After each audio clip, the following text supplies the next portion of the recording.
అందరికీ నమస్కారం. నేను చాలా సుస్వాగతం. ఈరోజు వీడియోలో ఉసిరికాయతో క్యాండీలు ఎలా ప్రిపేర్ చేయాలో మీతో షేర్ చేస్తున్నాను. ఉసిరికాయలు డైరెక్ట్గా తినడం ఇష్టపడరు. అలాంటి వారు ఇలా క్యాండీలు తయారు చేసి చూడండి. కొంచెం ఒగరుగా, కొంచెం తీయగా, కొంచెం పుల్లగా ఉండే ఈ క్యాండీస్ ఎలా ప్రిపేర్ చేయాలో లేట్ చేయకుండా వీడియో స్టార్ట్ చేద్దానండి. ముందుగా ఉసిరికాయలను తీసుకోవాలి. ఇక్కడ నేను ఉసిరికాయలు పావు కిలో తీసుకున్నాను. వాటర్లో వేసి శుభ్రంగా వాష్ చేయాలి. ప్లేట్లోకి తీసుకోవాలి. పల్చని కాటన్ క్లాత్ సహాయంతో ఉసిరికాయలను పూర్తిగా తొడవాలి. ఇడ్లీ ప్లేట్ల మీద తుడిచిన ఉసిరికాయలను పెట్టి ముందుగా ప్రీహీట్ చేసిన ఇడ్లీ స్టాండ్లో ప్లేట్ను పెట్టి 15 నుండి 20 నిమిషాల వరకు ఆవిరి మీద ఉడికించాలి.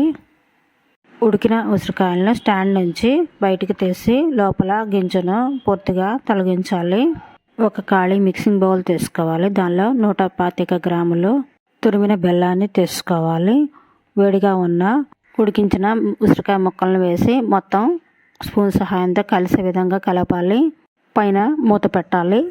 మరుసటి రోజు ఒక స్పూన్ సహాయంతో మొత్తం కలిసే విధంగా కలపాలి. పైన మూత పెట్టాలి. మూడవ రోజు ముక్కలను మరొకసారి కలిసే విధంగా కలిపి ఉసిరికాయ ముక్కలను మాత్రమే గరిటెలో తీసుకొని ప్లేట్లో వేయాలి. పలచగా పరవాలి.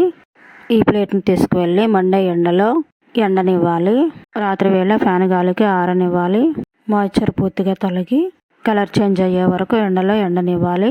ఖాళీ మిక్సీ జార్ తీసుకొని పటి బెల్లాన్ని వేసి మెత్తగా మిక్సీ పట్టాలి. ఎండిన ఉసిరికాయ ముక్కల్లో మెత్తగా మిక్సీ పౌడర్ని వేసి మొత్తం కలిసే విధంగా కలిపి ఎయిర్టైట్ కంటైనర్లో స్టోర్ చేయవచ్చు. ఇదండి ఈరోజు వీడియో. నచ్చితే లైక్ చేయండి, షేర్ చేయండి. మరిన్ని వీడియోల కోసం ఛానల్ సబ్స్క్రైబ్ చేయండి. Thank you for watching everyone.